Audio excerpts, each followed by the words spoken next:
آسيا ليست مجرد مكان على الخريطة، بل هي عالم كامل ينبض بالحياة، نسيج حي من الإمبراطوريات القديمة والثقافات النابضة بالحيوية والمناظر الطبيعية الخلابة التي تأسر القلوب. من شواطئها الذهبية إلى جبالها الشاهقة، ومن مدنها الصاخبة إلى قراها الهادئة، آسيا تحمل في طياتها قصصاً لا تنتهي وتاريخاً عريقاً يروي حكايات الشعوب والحضارات. إنها قارة يمكنك فيها تسلق جبال الهيمالايا في يوم، حيث الهواء النقي والمناظر التي تخطف الأنفاس، وتشعر بأنك تلمس السماء بيديك، وتكتشف عظمة الطبيعة وقوة الإنسان في مواجهة التحديات. ثم يمكنك الاسترخاء على شاطئ تايلاندي في اليوم التالي، حيث الرمال البيضاء والمياه الفيروزية وصوت الأمواج يهمس لك بالسكينة، وتجد نفسك تعيش لحظات من الصفاء والهدوء بعيداً عن صخب الحياة اليومية. تنوع آسيا لا يقتصر على الطبيعة فقط، بل يمتد إلى المغامرة والهدوء في آن واحد. يمكنك أن تعيش لحظات من الإثارة في رحلات المغامرة، أو تستمتع بسكون الحدائق التقليدية والبحيرات الهادئة التي تمنحك فرصة للتأمل والراحة. والاكتشاف الروحي ينتظر كل مسافر، فبين جدران المعابد القديمة وأصوات الأجراس تجد نفسك تقترب من أعماق ذاتك، وتتعلم دروساً في السلام الداخلي والتسامح من تقاليد عمرها آلاف السنين. ولكن ما يجعل آسيا حقاً استثنائية هو دفء وكرم ضيافة شعوبها.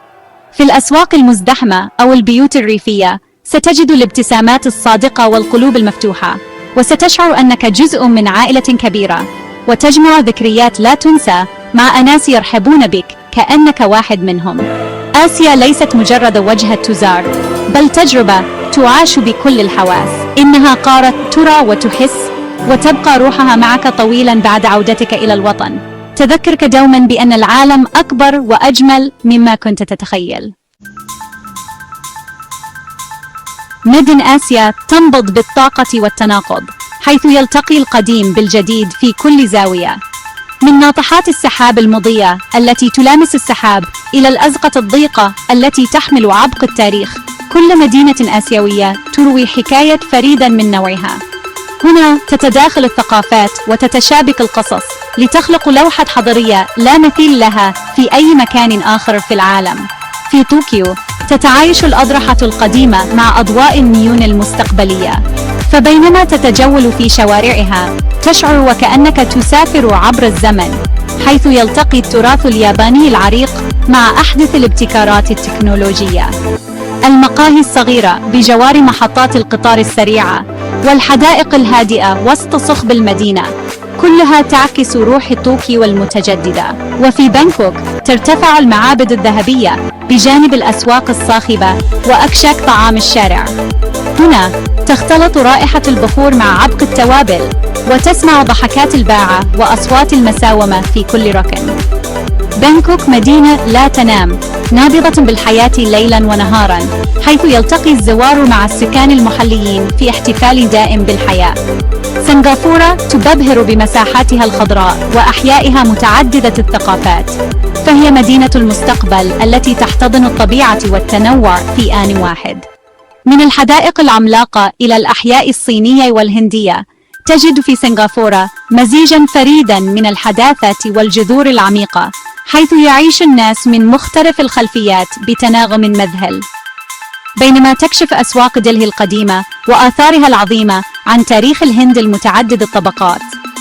في دلهي تتجول بين الحاضر والماضي، حيث تروي الجدران القديمة قصص الأباطرة، والأسواق الشعبية تعكس نبض الحياة اليومية. كل زاوية تحمل ذكرى، وكل حجر يحمل أثراً من حضارات مرت من هنا. كل مدينة هي عالم بحد ذاته، تعد بالمغامرة والبصيرة في كل منعطف. من الأسواق التقليدية إلى الأبراج الزجاجية، ومن الأحياء القديمة إلى المراكز التجارية الحديثة، تكتشف في كل زيارة جانباً جديداً من روح آسيا المتجددة.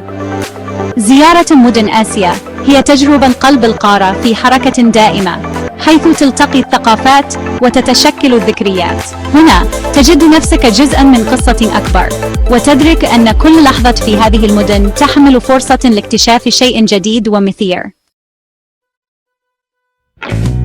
بعيداً عن صخب المدن وضجيج الحياة اليومية، تكشف عجائب آسيا الطبيعية عن عالم ساحر يثير الرهبة والإعجاب في النفوس. هنا في قلب البرية تتجلى روعة الطبيعة في أبهى صورها، حيث تتنفس الأرض بحرية وتزدهر الحياة بعيداً عن يد الإنسان. شرفات الأرز في بالي التي تتلألأ تحت أشعة الشمس الأولى وتغمرها سكينة الصباح، تمنح الزائر شعوراً بالسلام الداخلي.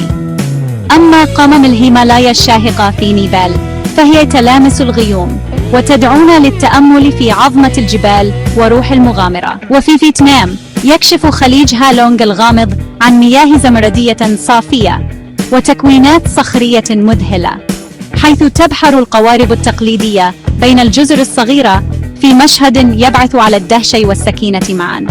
كل من هذه الأماكن يقدم ملاذاً فريداً للهروب من ضغوط الحياة، حيث يجد الزوار فرصة للتأمل، الاسترخاء، واستعادة التوازن النفسي وسط أحضان الطبيعة البكر.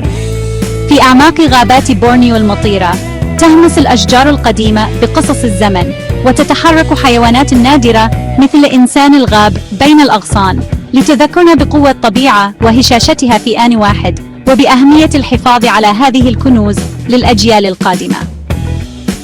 هذه المحميات الطبيعية ليست مجرد أماكن للزيارة، بل هي دعوة مفتوحة للتأمل العميق، خوض المغامرات، واكتشاف الروابط الخفية بين الإنسان والأرض. أماكن آسيا البرية تظل تذكيراً خالداً بجمال العالم الدائم، وبأن الطبيعة هي الملاذ الحقيقي للروح الباحثة عن الصفاء والسلام.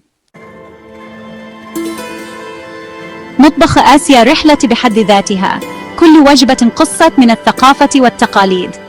الطعام التايلاندي يوازن بين الحلو والحامض والمالح والحار. الأطباق الهندية تنفجر بالتوابل والتنوع الإقليمي.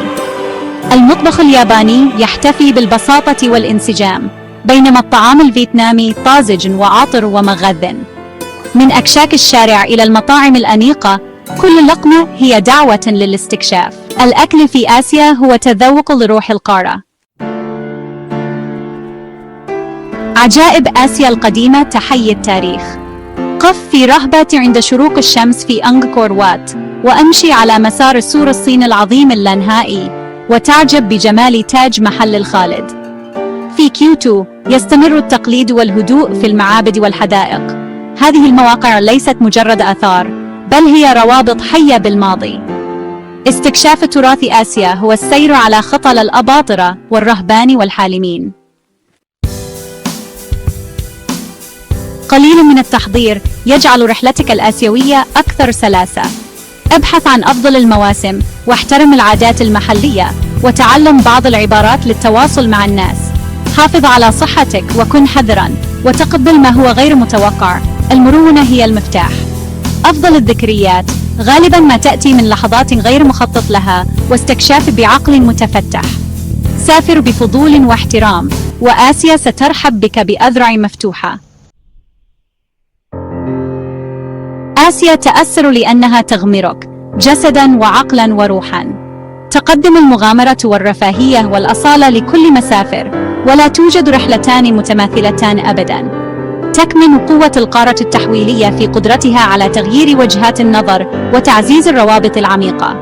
تعود إلى المنزل بأكثر من مجرد هدايا تذكارية، تحمل حكمة جديدة وذكريات لا تنسى. آسيا ليست مجرد الوجهة، إنها رحلة تبقى معك إلى الأبد.